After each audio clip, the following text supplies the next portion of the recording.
சிவானம Sivananthi musical instrument. இப்போ நம்ம பார்க்க போகிற கருவி கொக்கரை. இதுவும் ஒரு வகையான கொக்கரை. இது சிறியவர்களுக்கு உண்டான கொக்கரை. பார்த்தீங்கன்னா தெரியும்.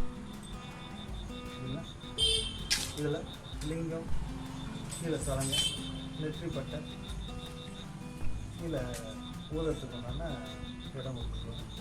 வாங்க இந்த சவுண்டை பார்க்கலாம் எப்படி இருக்குன்னு.